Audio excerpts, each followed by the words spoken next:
Wassalatu wassalamu ala khairil bariyah wa ala alihi wa sahbihi dan berikutnya amma jamaah rahimahullah.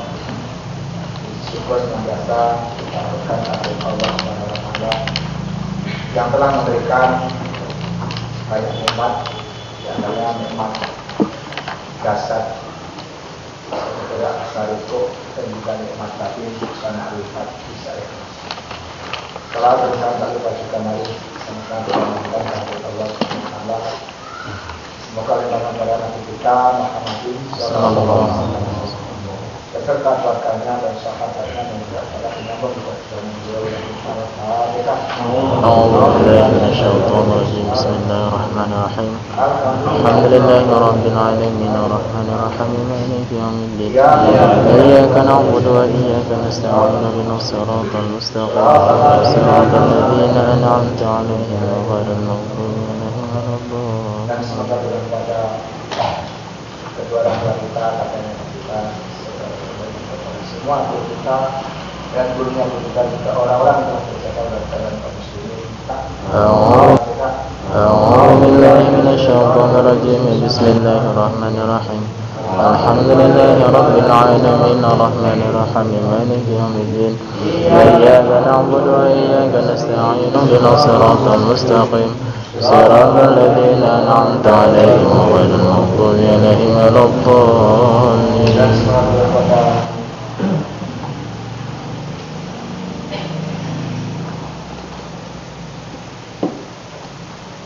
Biasa Ahmad dan juga berdasarkan dari dua dua wa man tabi'ahu bi ihsan ila yaumil al-fatihah. A'udzu billahi minasyaitonir rajim. Bismillahirrahmanirrahim. Alhamdulillahi rabbil alamin arrahmanir rahim maliki yaumiddin. Iyyaka na'budu wa iyyaka nasta'in ihdinas siratal mustaqim siratal ladzina an'amta 'alaihim ghairil maghdubi 'alaihim waladdallin. Selanjutnya tujuan dan selanjutnya untuk mendapatkan kasih sayang. Alhamdulillah. Oh, waktu itu.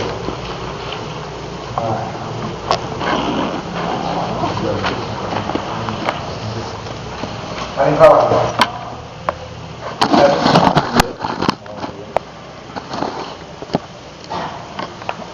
Kemarin saya ahli maksud Syekh Abdul Muja berkaya bahwasanya asal hadis adalah sungguh-sungguh telah sampai ke derajat as-siddiqin. Ya, itu ada derajat para nabi. Oh, dia bukan nabi, tapi kedudukannya sudah sampai ke tempat itu. Nah, salah satu derajat para nabi itu siddiq itu tidak pernah bohong. Di apa yang disampaikan itu betul-betul bisikan nah, begitu juga lah, ya kan? Orang-orang yang sampai ketika itu ini bukan mengada-ada. Di apa yang dituangkan di dalam karya dia ini sungguh-sungguh itu merupakan ilham, bukan maksud dia, bukan keinginan dia. Ya, itulah orang-orang yang sudah terlepas dari keinginan dirinya, maka keinginan dia yang berkata. Sehingga apapun yang dituliskan dan apapun yang disampaikan membawa pesan bagi orang banyak merasa terima kasih dan lahirnya munculnya orang-orang yang ditulis oleh Allah untuk mengantarkan orang banyak kepada Allah. Hanya orang yang menjadi penduduk bumi manis. Ada penduduk bumi, orang yang hidup di alam jasad, orang yang mencintai, harus sampaikan selalu karena kehilangan seorang tokoh yang sangat diulakan. Dan penduduk langit sangat senang dari kenapa kedatangan orang-orang yang sangat dicintai.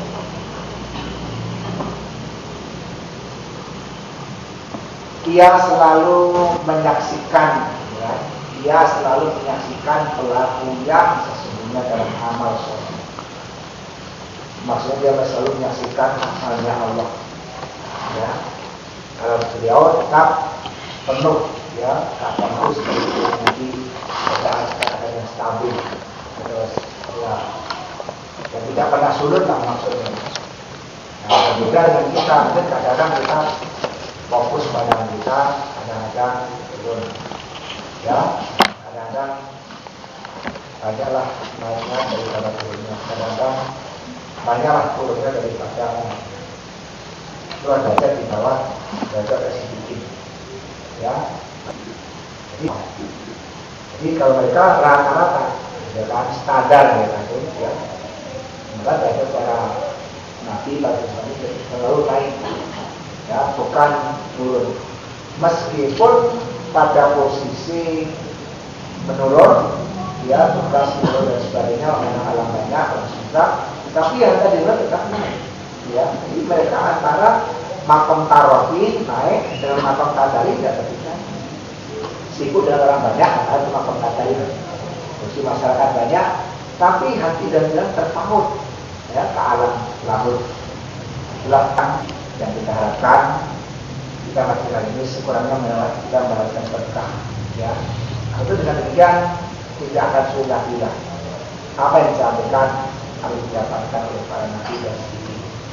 Ya, meskipun kita sebagai umat tapi kita tetap akan diperjalankan, kita tetap akan diisra dan mi'rajkan oleh Allah menuju dianya Allah.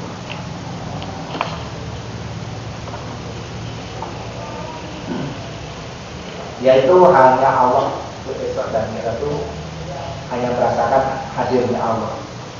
Ketika turun, ketika tugas, urusan dunia dan sebagainya, ya tetap dalam perjalanan ma'rifatullah. Ya, mereka itu dimanapun bagaimanapun tidak susah, sehingga memandang Allah itu sangat-sangat luas, tidak sempit. Jadi Islam itu bukan agama yang sempit, ya kan? Ma'ja'akum min harap, ya. Allah tidak menjadikan agama untuk kita itu sendiri, tapi itu belum menjadikan kita. Maka oleh karena itu kata Tuhan, nilaka ibn Hanifah, ikutilah seruan Nabi Ibrahim, seruan Tauhid yang disampaikan Nabi Ibrahim. Karena Nabi Ibrahim itu orangnya Hanif. Hanif itu Bapak itu orang yang tidak lupa dengan Allah, meskipun pikiran dipaksakan, meskipun keadaannya dipaksakan, dia harus mengakui, harus memandang dirinya, harus memandang orang banyak, memandang tekanan banyak, tapi namun pikiran tetap tidak. Dia terganggu oleh suasana kondisi masyarakat yang selalu memusuhinya dan membencinya. Itulah yang diartikan, ya, dengan ibdalun nisbah. Kita tukar pembangsaannya. Dulu membangsakan atau memandang diri. Nah, sekarang kita itu memandang Allah, ya kan? Nah, itulah yang dinamakan ihsan, itu kan? Ihsan itu kemarin kata Nabi, anta'budallaha karena tarahu, ayat asyadu bil yakin, ya kan? Nah, jadi dari sanalah kita juga rasanya semangat, ya, dan kita untuk mencapai apa yang kita capai oleh para hamba Allah yang sungguh-sungguh dalam pelarian. Artinya berganti sebutan juga, disebut berita dalil umara, ya, mulai halaman 20. Lebih-lebih dalam semua perjalanan amal soleh yang ada pada setiap hambanya tidak lain semata-mata akan menjelaskan Allah. Jadi tidak apapun orang semuanya lintas saya, orang sedekah, tapi tidak pernah menganggap sedekah itu lahir dari diri. Itu lahir dari Allah. Kemana? Ya ke Allah juga. Jadi disitulah peran jasad dan fisik tidak ada, yang ada perannya Allah yang sangat besar. Kalau disebut, ya, namanya sebutan tetap disebut, tapi pada hakikatnya orang itu tidak duduk di sebutan, orang itu duduk di rumah Allah. Ya, meskipun kita tetap menyebut, tetap membaca, tetap rukuk sujud, tetap puasa, ya, tetapi hati kita dikondisikan pola sebagai dikondisikan para solihin, ya, atau ahli bimbingan. Ini nggak bisa kita baca, ya. Itu adalah Allah langsung. Makanya dari itu orang yang menyangka dia bisa kenal dengan Allah karena ibadahnya, karena ilmunya, maka akan terputus hubungan. Ada saya sebatas itulah, ya. Nah, itu harus diwaspadai. Jangan Anda merasa sejak saya dapat dengan guru yang bagus saya bisa paling ini juga dulu bisa. Kalau sebulan nggak apa-apa, karena orang banyak harus sebut. Sebenarnya kita mendapatkan pemahaman yang bagus bukan karena guru kita bagus, ya karena Allah. Karena Allah menganugerahkan satu anugerah yang besar pada guru saya, sehingga guru saya juga menyampaikan karena anugerah Allah, sehingga ya guru juga saya mengerti. Ya, jadi akhirnya si hamba itu mengerti Allah yang tidak diajarkan oleh guru, yang pada awalnya memang simpel saja dengan guru mengkaji, menjelaskan, yakin sifat apa dan sebagainya. Tapi diajarkan sehingga pun pada ini mengulang-ulang kaji itu, maka saatnya nanti Allah akan membukakan bijaknya sehingga si pun akan mengerti. Ya, yang kata Syekh Tadidin, ila kabara wa aqala alimah. Apabila orang telah dewasa tauhidnya, ya kan? Ya, ila kabara wa aqala, besar dan berakal, maksudnya akalnya sempurna. Akalnya sampai tingkat, ya kan, bukan akal maas. Akalnya sampai tingkat akal pokok, alimah dari. Baru tahu ya itu. Nah, ya kan? Itu istilah orang basuh seperti itu. Dulu kita hidup selalu ditekan, dipaksa harus beribadah dan harus mendapatkan harapan dari ibadah. Sekarang kita beribadah tidak salah lagi, ya, karena ibadah yang kita kerjakan itu ibadah yang muncul dari diri Allah, kemudian ya membawa ke dalam jasad dan diri kita sehingga kita bisa melakukan apa yang dilakukan oleh Allah. Itu yang dinamakan taat, atau itu yang dinamakan amal soleh. Semua kerjaan yang kita kerjakan ini karena Allah. Nah, itu namanya yang sesuai dengan Allah, itu namanya amal soleh. Kita kerjakan sesuai nanti begini karena ini wajib, itu namanya bukan amal soleh. Kita mengerjakan, kita melakukan apa saja yang diperintahkan bentuknya, apakah itu sunnah atau itu wajib, tidak ada bedanya. Namun yang kedua-duanya itu bisa mengantarkan kita kepada kedekatan kita kepada Allah. Nah, dengan demikian kita akan saling kepada Allah karena Allah. Kita akan paham dia karena Allah, jadi bukan karena guru, tapi wajib kita berguru, wajib kita belajar. Nabi Muhammad dalam perjalanan hidup selalu dikawal oleh guru. Ya, juga yang sekarang menjelaskan. Soal paham yang dirasakan Muhammad itu bukan karena Jibril, karena Allah langsung. Nah, satu perjalanan yang sangat tinggi nilainya, disebut dengan keselamatan merah, dari Mekah ke Baitul Maqdis Palestina. Kemudian saya naik sampai Sidratul Muntaha. Sampai sana maka Jibril mengucap, "Lau taqaddam kusibron la taraktu." Kalau saya maju selangkah wahai Muhammad, saya pasti akan hangus. Pengertian itu lau itu pimpinan, melarang, tidak boleh maksudnya. Jadi sampai batas ya tingkatannya itu belum tidak bercampur. Saya pun tidak akan mencampuri Anda semua dalam ketaatan Anda, dalam makrifat Anda. Saya tidak bisa. Harus ada paksaan seperti saya, makrifat saya tidak bisa. Ya makrifat saya. Naik turunnya ibadah, naik turunnya makrifat itu urusan saya dengan Tuhan. Kalau Tuhan banyak saya banyak makrifat. Nah, begitulah pada nanti selanjutnya Allah akan ya memberikan wejangan-wejangan secara langsung yang dirasakan oleh yang bersangkutan, ya, oleh orang yang Allah kehendaki. Itu pun tergantung kesungguhan seorang hamba Allah, terhadap Allah. Maka program yang pertama itu yang kita tegaskan dalam diri kita lahir ke dunia, tugas kita cuma kun bi asofi rububiyatihi mutahaqiqah, ya kan? Dan sungguh-sungguh engkau terhadap ibadahmu, sungguh-sungguh dalam kehambaan. Dan wabil kun bi asofi rububiyatihi mutahaqiqah, sungguh-sungguh engkau di dalam ya pengaturan sadar kepada ketetapan Allah. Kita hari ini sore ini malam ini di sini. Ini kenapa? Ini karena aturannya seperti ini, bukan keinginan kita. Besok kita tidak tahu terjadi besok apa yang terjadi besok. Namanya rububiyah. Karena malah kita suka duka sukses taat. Ya, itu adalah ketentuan rububiyah ketentuan Tuhan. Yang kedua, kata Syekh Tajuddin, wabil ubudiyatihi, ya, wabil ubudiyatihi, ya, dan semua dalam kehambataan menghambakan diri kita. Nah, ini tidak bisa dulu akan memaksakan Anda selalu kusuk dan fokus di situ, tidak bisa. Sudah segera membukakan gambaran-gambaran yang akan dicapai oleh hamba Allah, yaitu orang yang dikehendaki Allah. Guru yang sudah merupakan kunci mengantarkan dan ilmu sampai tempat yang dituju. Sampai di sana guru mundur, ilmu tidak berlaku lagi. Ya, ilmu kita tidak berlaku, ilmu guru tidak berlaku. Yang berlaku nanti adalah hidayah. Bagaimana si murid akan bisa mendekatkan kepada Allah? Mana si murid akan melihat Allah dengan kenyataan yang jelas? Ya, inilah bagaimana kita mengerti agama dengan landasan ilmu.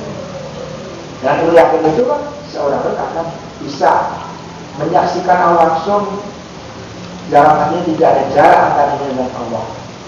Kalau itu sudah diberlakukan, dapatkan dalam kehidupan, ya secara paham, maka nanti di akhirat kata nanti kita akan lihat Allah dengan wajah kita, dengan mata kepala kita.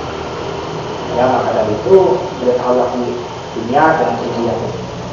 Ya, Allah itu tidak gaib, Allah itu tidak jauh, selalu ada dalam gerak dan tidak kita, dan gerak kita pastilah selalu Allah. Ya kan? Nah, nanti ketika di akhirat kita menyaksikan langsung dengan dia 4 mata kali bagaimana bentuknya, itu urusan Bapak Ibu. Tidak usah kita panjang lebarkan, membuat lima mulai dengan mata. Kalau kita tidak sanggup, sebab wujud Allah itu Bapak Ibu di dalam sebuah hadis, kalau ditampakkan, ditajalikan ke dunia ini, maka dunia ini akan hancur. Artinya apa? Dan itu ungkapan baik umum atau khusus.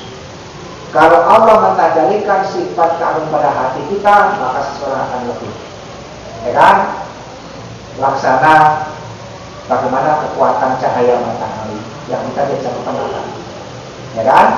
Nah, begitulah. Apalagi cahaya ketuhanan, ya itu mata kita tidak sanggup menatapnya. Karena saking terangnya, saking jelasnya, sehingga mata kita sangat lemah. Nah, begitulah dalam hidup. Manusia adalah orang yang hatinya lemah memandang Tuhan. Ya, tapi insya Allah dengan bimbingan Allah langsung, maka mata basirah kita, mata kita tidak akan lemah. Sehingga nampak sekali yang kita rasakan, yang kita saksikan, yang kita lakukan itu semata-mata Allah sendiri. Inilah yang disebutkan oleh Nabi. Ya kan? Itu itulah prinsipnya kan. Maka setelah Nabi sampai di perjalanan kan, ya kan, itu sampai dengan Nabi yang tidak bisa disampaikan oleh umat, tidak bisa Nabi menggambarkan oleh umat. Sehingga sangat asiknya, ya sangat serunya Nabi menceritakan kepada para sahabat. Di malam itu saya dibawa oleh Jibril naik sampai sebentar naik lagi sampai musyawarah masyarakat. Lalu bagaimana yang Anda saksikan ya Rasul? Ya kan, apa yang Anda rasakan saat itu ya Rasul? Ya kan, saya tidak bisa membayangkan, ya kan, karena saking besarnya, saking ya dan seterusnya. Nah, tapi lalu bagaimana dengan kami nanti nasib kami ya Rasul? Rasul sampai situ bisa. Apakah kami nanti sanggup juga sama situ? Nabi menjelaskan, ya kan? Kata Nabi, as-salatu mi'rajul mu'min, bukan mukminin yang ditambah. Ini tadi orang banyak. Maka dari setiap orang yang sembahyang sekian banyaknya, yang mi'raj cuma satu, atau dua atau tiga. Kita mohon Allah dengan ilmu yang sangat berkah ini, ya, semoga Allah selalu menuntun kita sehingga kita bisa mencapai belajar asyik ini, ya, sehingga tidak bohong lagi kita Kata-kata maka datang hati naruh kita tidak bohong. Hati kita apa yang dilihat oleh mata kepala kita. Kita melihat ke kanan, ke kiri, ke atas, ke bawah. Yang adanya lautan wujud. Ya, sehingga wujudnya alam sirna, wujudnya yang bicara sirna, wujudnya yang jauh sirna, yang adanya wujudnya dia yang kekal dalam kehidupan kita dan kematian kita sampai di surga pun yang seterusnya. Dan ya, lebih-lebih dalam semua perjalanan amal soleh yang ada pada setiap hambanya tidak lain seperti mulakan tidak. Ya.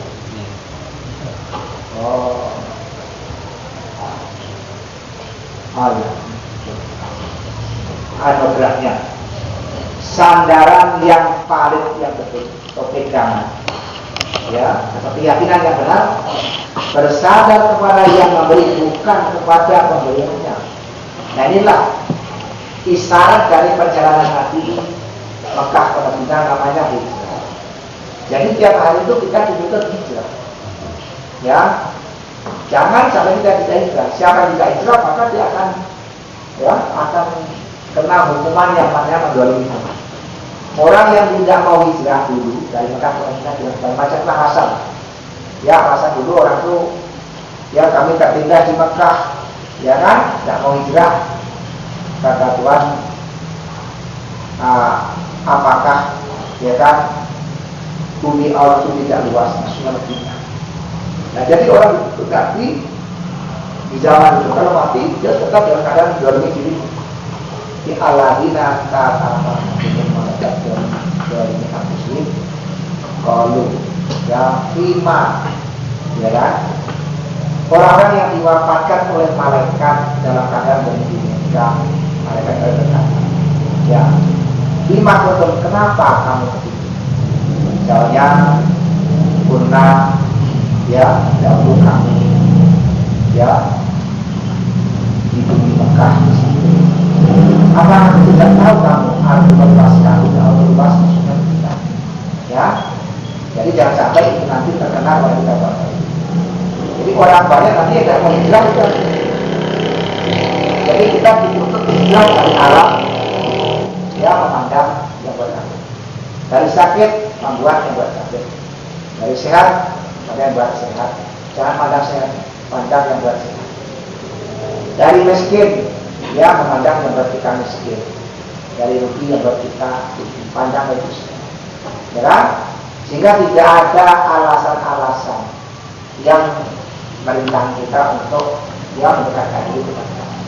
Sehingga dengan memandang itu tambah lama tambah dekat, tambah lama tambah terang, tambah lama tambah jelas. Allah itu lagi. Jadi Allah itu bisa dipandang dari dimanapun, dari bala, musibah, bencana, kemiskinan, keberhasilan, mati, ejekan, undang, tetap pada tetap itu orang yang hijrah ya. Jadi banyak pengajar hijrah itu harus kita pakai dalam kehidupan kita, meninggalkan kesibukan-kesibukan yang menuju agama Allah dan seterusnya.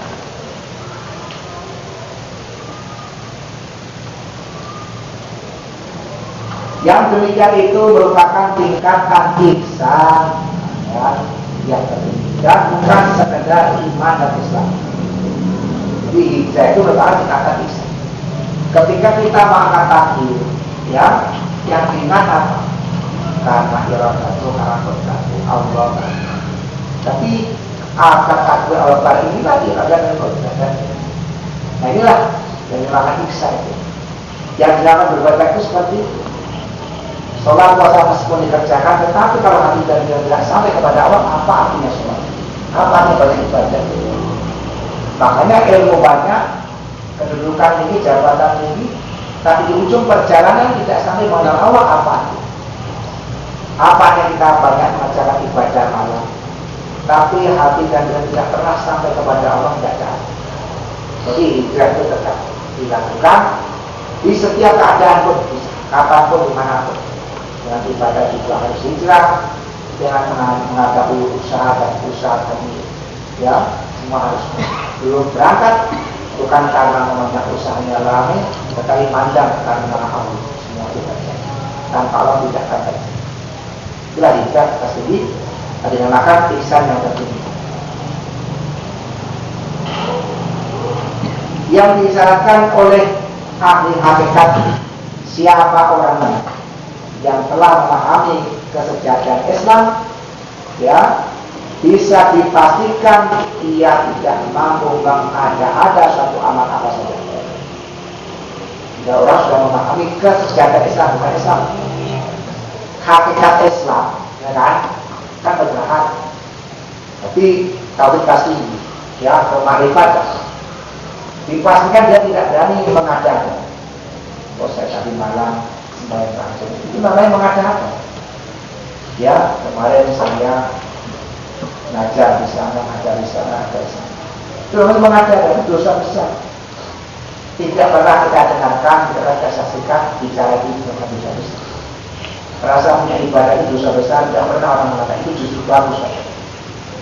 Merasa banyak bantu orang, nolong orang, mengunjungi orang sakit itu sebagai ibadah yang bagus. Itulah tersesat, itulah keliru dan sebagainya. Karena Al-Quran memberikan komentar yang jelas. Surat Al-An'am, ya, sebanyak 6 ayat 1, 2, 3. Itu terakhir ayat begini, Zuyina lil kafirina ma kanu ya'malun. Dipandang baik oleh orang-orang banyak. Orang kafir orang banyak maksudnya. Orang kafir orang sedikit. Orang Islam yang tidak mengerti satu. Ya, dipandang baik menurutnya. Dipandang baik oleh orang kafir apa yang mereka kerjakan. Sholat, rasa puasa itu jangan baik itu. Ya kan? Ini tidak pernah kita mendengarkan Bapak itu. Kenapa kita mendengar? Karena rahmat Allah. Kalau tidak mungkin kita sama aja rata. Ya, sholat kita sudah melaksanakan kebaikan, sudah haji, sudah umrah, sudah tawaf, itu masih melekat pekerjaan haji tawaf. Padahal itu semua anugerah Allah. Ya kan? Nah, itu perlu kita tahu. Sudah paham, sudah kenal, ayat 1, 2, 3. Ya. Apa kana maitan Pak yang lahu wa'ana lahu bukan yang dinas kaman, ya kan? Itulah ayatnya.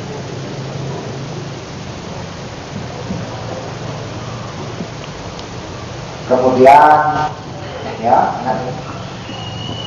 siapa orangnya yang telah memahami kesejahteraan Islam, bisa dipastikan dia tidak mampu mengada-ada dusta. Ya, suatu amal apa saja. Nah, belum merasa beramal itu dusta loh. Karena amal ini pada hakikatnya amalnya Allah. Dan iradatnya oleh kodratnya oleh Allah ditajarikan kepada kita. Sehingga kita melaksanakan sesuai dengan apa yang ditajarikan oleh Allah. Lalu kita menganggap kita yang melakukan itu dosa besar. Dan maka kalau belum sampai ke tingkat itu, belum sampai memahami hakikat Islam, berarti nanti akan meninggalkannya dalam keadaan dosa besar. Bayangkan, sholat dikerjakan, puasa dikerjakan, semua mereka dikerjakan, tapi itu masih dalam dosa besar. Kenapa? Karena anggapan mereka dirinya yang melakukan. Padahal yang melakukan itu Allah, katanya. Jadi Allah itu harus disucikan. Ya, jangan ada Tuhan kita yang mengerjakan, Tuhan yang merintah, tidak. Allah yang merintahkan, Allah yang mengerjakan, hanya saja manusia sebagai mediasi.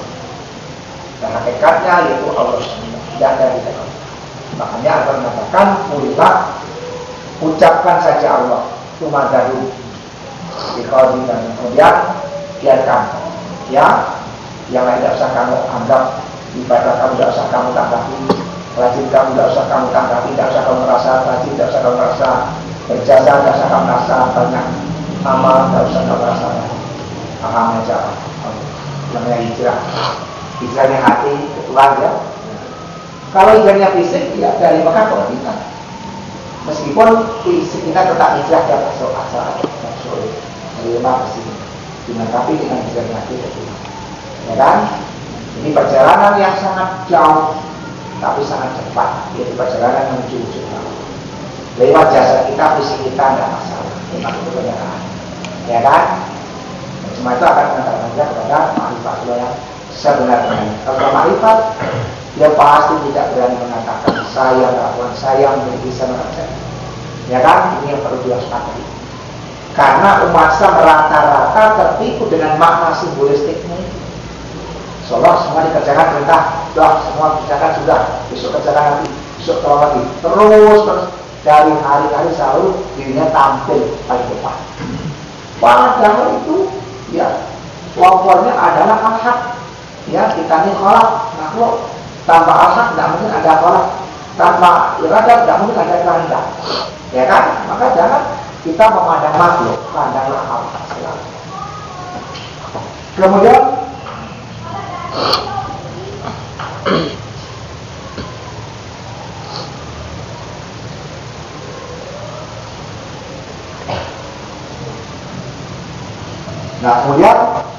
ya.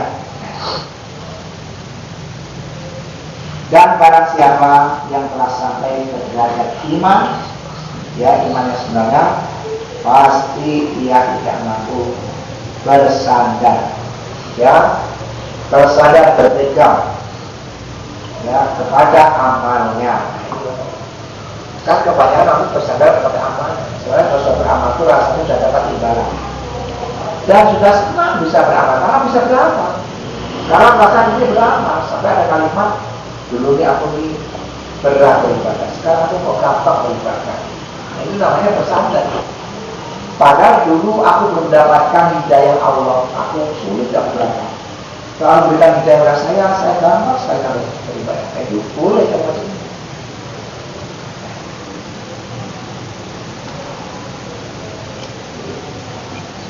Dan barang siapa yang telah sampai ke derajat ihsan, dia pasti tidak sanggup berpaling kepada satu selain Allah.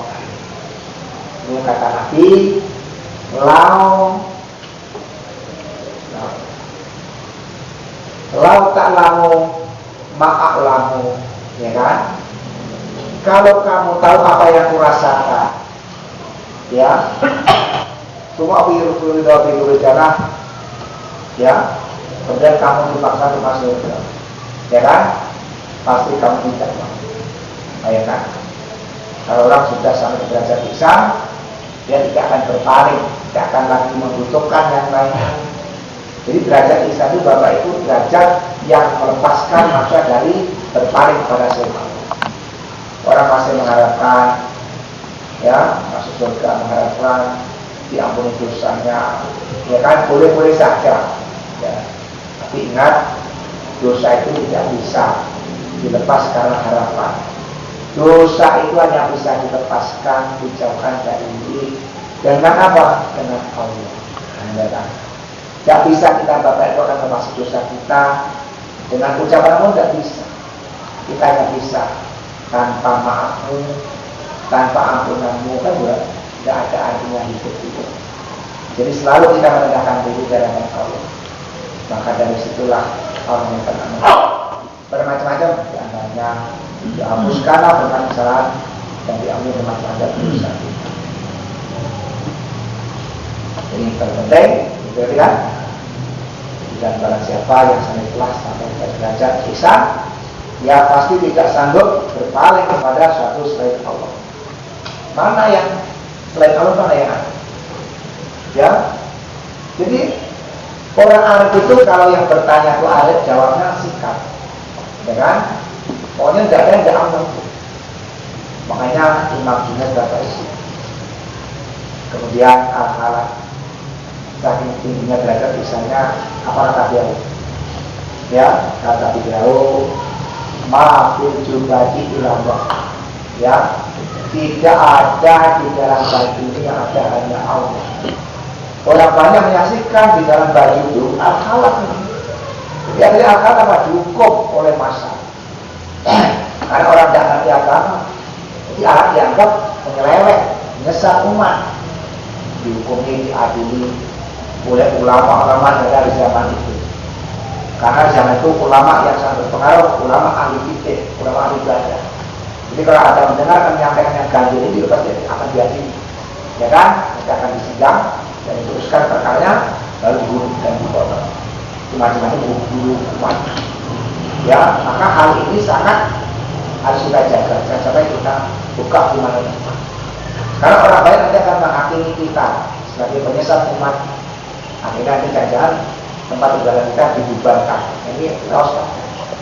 Jadi Jadi kita yang jelas tidak usah menampakkan apa nanti bahasa orang sekarang ini, ya, nama pengenal itu ya, atribut ya, bahasa tahun ini nampakkan, ya, nampakkan atribut sholat, baca Quran, itu aja atribut kita, ya kan?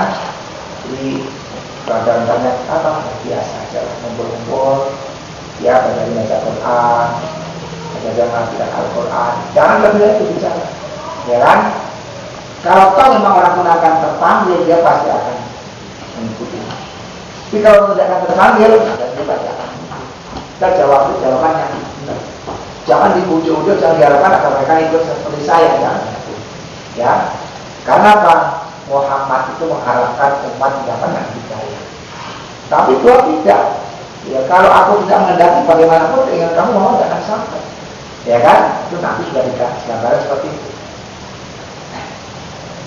Kemudian Syekh rahimahullah, Syekh tadi memaparkan tanda-tanda seorang murid. Nah, ini kan? Tanda-tanda seorang murid. Apakah dia termasuk umat? Nah, kan? Tapi orang yang menjadikan ibadahnya sebagai tujuan untuk dapatkan sesuatu yang dicita-citakan, atau arif billah. Nah, orang arif. Jadi nanti sekian banyak muridnya itu ada yang menjadikan ibadahnya. Jadi orang tanya ini ada yang bebas dari tujuan akhir. Ada juga orang tanya ini ibadahnya sebagai sarana, ya, sebagai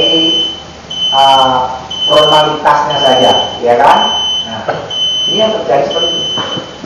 Meskipun kita tetap ibadah sebagaimana orang banyak ibadah, tapi ibadah bukanlah satu pegangan, bukanlah satu harapan, bukanlah satu pelaksanaan kita. Tetapi ibadah adalah sebuah karunia. Tanpa karunia kita bisa sembahyang dan sebagainya. Jadi tidak ada apa-apa. Yang pokoknya kerjakan ibadah karena titik. Nah, kan kosong hati kita dari selain Allah, ya kan? Makanya orang ihsan itu orang yang hatinya jauh berpaling dari selain Allah, tidak pernah memandang sesuatu, tidak pernah memandang pelaksanaan ibadah pada dirinya pun tidak.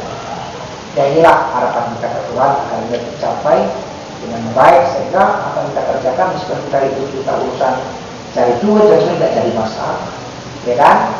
Itulah ihsan. Ini kalau tidak anugerah Bapak kita menjadi kita bisa melakukan hal semacam ini, ya. Kemudian yaitu orang yang menyaksikan bahwa segala sesuatu adalah sebab tauhidnya Allah, ya. Kita bisa dan sebelum ini karena tauhidnya Allah, anugerahnya dan ta'arufnya, yang perkenalannya Allah kepada kita. Jadi Allah memperkenalkan dirinya kepada kita, Allah memperkenalkan sifatnya kepada kita, kita bersifat dengan sifat. Allah memperkenalkan iradanya sehingga kita berkehendak dengan kehendak, bukan kehendak kita. Allah memperkenalkan kodratnya sehingga kita mampu sesuai dengan kehendaknya. Mampu kita ini adalah kehendak, mampu kita adalah kuat kodrat. Jadi kita tidak berbuat. Ini adalah kenyataan daripada afalnya Allah yang sangat dasar kepada kita. Jadi orang tidak ngerti bahwa ini selama salah satu kekayaan Tuhan yang ada dalam hati kita, sehingga orang tidak tahu semua orang keindahan alam makhluk seperti itu Bapak Ibu kita rasakan. Sementara orang banyak ini cuma sedih, bingung mikirin pahala, mikirin surga, mikirin matinya nanti bagaimana. Orang ini sudah alamnya tidak sama. Inilah yang disebut Allah inna awliya Allah la khaufun alaihim wa la hum yahzanun. Allah bahwasanya para awliya Allah itu la khaufun, tidak ada khawatir, ya, wa la hum yahzanun, tidak juga berduka. Jadi mereka tidak akan ada masalah apa di dunia. Meskipun rintangan dan bahkan pandemi, tapi mereka biasa saja, bahkan semua orang. Kenapa? Inilah hatinya sudah diberi kekuatan luar biasa oleh Allah SWT. Kepada kita, amin ya rabbal alamin. Assalamualaikum warahmatullahi wabarakatuh. Waalaikumsalam warahmatullahi